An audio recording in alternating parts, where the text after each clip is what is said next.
Oke bro, assalamualaikum semuanya ya. Kita akan belajar peluang sekarang. Oke.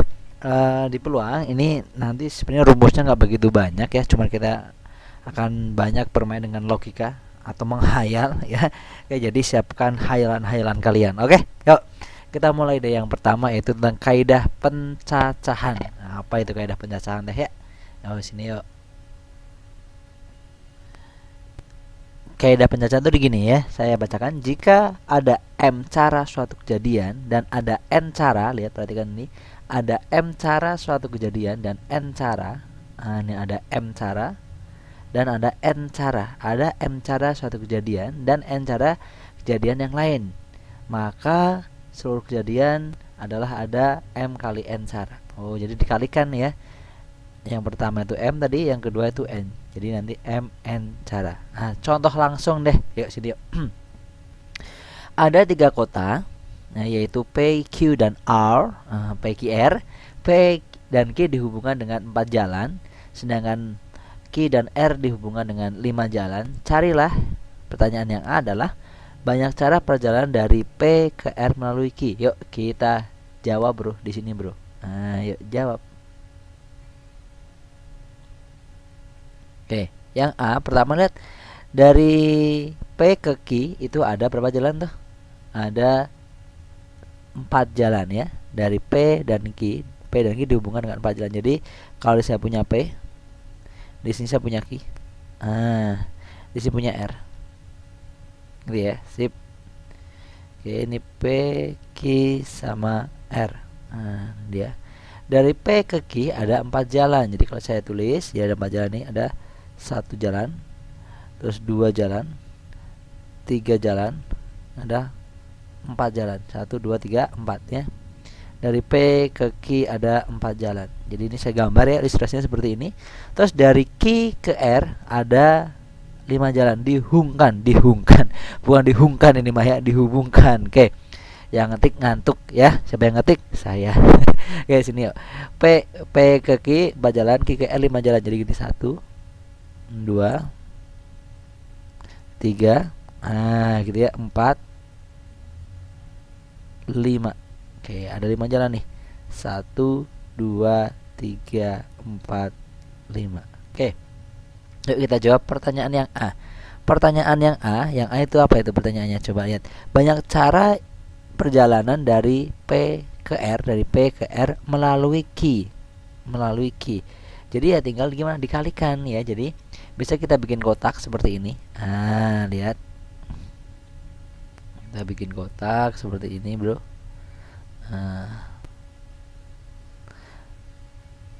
Oke, seperti ini. Ya, kita isi kotaknya. Lihat, perhatikan tadi dari P ke Q ada berapa jalan? Ada 4 jalan. Nah, jadi diumpamakan M, ada 4 cara. Dari Q ke R ada 5. Mana 5? Ini ada 5 ya. Tadi ada 4, terus ada 5. Terus Q ke R saya isi 5. Berarti ini ada 4, ada 5. Jadi ada M, ada N, ini ada 4 cara. P ke Q, Q R ada 5 cara. Isinya adalah ya tinggal M kali N, berarti 4 kali 5. Ini 4, ini 5. Udah, 4 kali 5 jadi berapa? Ayo. 20. Ada 20 cara perjalanan. Sip. Gitu ya. Berikutnya yang B. Ini paham dulu ya, yang A ya. Tinggal dari P ke Q ada 4, Q ke R ada 5. Kalikan aja, selesai. Yuk. Yang berikutnya, bro. Nomor 2. Yang B. Banyak jalan dari P ke R, dari P ini ke R ke sini, melalui Q lewat sini, dan kembali lagi ke P, dan kembali lagi ke P lagi. Jadi bolak-balik ya. Pulang pergi, kebalik, pergi pulang harusnya, pergi dulu baru pulang, bukan pulang pergi. Kalau pulang pergi, pulang dulu baru pergi, salah ya. Pergi pulang, jadi pergi pulang nih dari P ke R terus ke P lagi, tapi melalui Q ya. Tapi dengan syarat, dengan jalan yang sudah dilalui saat pergi tidak boleh dilalui lagi saat pulang. Jadi saat pergi ada, saat pulang nggak boleh dilalui lagi. Yuk yang gini-gini yuk. Saya geser lagi deh, sebentar ya, saya geser ya dikit ya. Oke, stop. Ini yang B, berarti nanti ada cara pergi sama ada cara pulang. Yang cara pergi dan cara pulang. Oke. Saat pergi, saat pergi. Saat pergi ada berapa cara nih, lihat yuk. Pergi. tentunya sama dengan jawaban A, ya nggak? Dari A ke P, dari P ke Q ada 4 cara. 4 cara, ya kan ya? Dari Q ke R ada 5. 4 kali 5 berapa? 20. Jadi perginya ada 20 cara. Nah, pulangnya gimana? Pulangnya gimana ya pulangnya? Pulangnya lihat, yang sudah dilalui saat pergi nggak boleh dilalui saat pulang. Ya, lihat. Misalnya tadi saat pergi saya sudah pakai ini nih. Dari P ke Q saya sudah pakai ini, nggak dipakai lagi. Yang paling atas sudah dipakai. Ini nggak sudah dipakai, jadi nggak boleh dipakai lagi. Terus yang ini yang atas juga, atau boleh saya ambil yang sini, udah nggak dipakai lagi, ya. Jadi nanti tinggal ada berapa jalan nih, lihat, perhatikan yuk. Oke, ada berapa jalan ya? Lihat sini. Dari R ke Q pulang kan ya? Dari R ke Q tinggal ada berapa? 1, 2, 3, 4. Tinggal ada 4. Kenapa? Sudah dilalui saat pergi tadi 1 jalan. Misalnya ini ya. Tinggal sisanya 1, 2, 3, 4. Ada 4. Gitu. Terus saat ini Q ke P tadi udah dilalui 1 nih, 1 ini udah hilang. Berarti tinggal berapa nih? 1, 2, 3 ya. Yang belum dilalui 3. Gitu. Tinggal kita kalikan. 4 kali 3 berapa? 2, 12. 12 cara. Jadi saat pergi ada 20, saat pulang ada berapa? 12. Jadi PP atau pergi pulang. Bukan pulang pergi ya. Pergi pulang berarti nanti ya 20 kali 12. 20 kali 12. Jadi berapa ayo?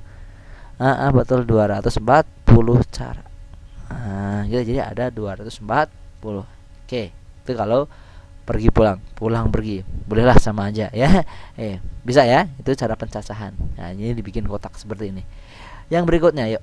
Contoh yang kedua, akan dipilih 3 orang, 3 pengurus ya, akan dipilih 3 pengurus. Dari 6 pengurus dipilih 3 dari 6. Sebagai ketua, sama WK, wakil ketua, sama sekretaris, gitu ya. Carilah berapa cara banyak pilihan jika. Ayo kita jawab di sini. JWP bro, jawab. Seseorang boleh merangkap jabatan. Waduh, nih udah ketua, wakil, sama sekretaris semuanya boleh dirangkap ya. Walaupun ini sebenarnya mustahil ya. Kenapa? Masa ketuanya, wakilnya, sama sekretarisnya 1 orang? Tidak mungkin ya. Jangan-jangan nanti anggotanya juga dia juga ya. Nggak ada pengurusnya, pengurusnya dia, anggotanya dia ya. Maruk gitu mah. Yuk sini yuk. Saya tulis seperti ini. Berarti ada 3 jabatan. Ada 3 jabatan seperti ini ya. Di sini misalnya sebagai ketua. Ada ketua, di sini ada wakil. Di sini ada sekretaris. Pertama, saat sebelum memilih, tersedia ada berapa orang nih? Ada 6 orang yang akan dipilih ya. Jadi saat saya mau memilih ketua ada berapa kemungkinan? Ya ada 6 kemungkinan. Loh kenapa? Kan ada 6 orang. Ya, jadi ada 6 kemungkinan orang. Ini J, atau saya tulis di sini deh, ada 6 kemungkinan ya. Untuk milih wakil ada berapa kemungkinan? Ada 6 orang lagi. Kenapa? Karena tadi yang sudah dipilih sebagai ketua boleh ikut lagi. Jadi masih ada 6 yang boleh dipilih, ya enggak? Jadi ada 6 orang.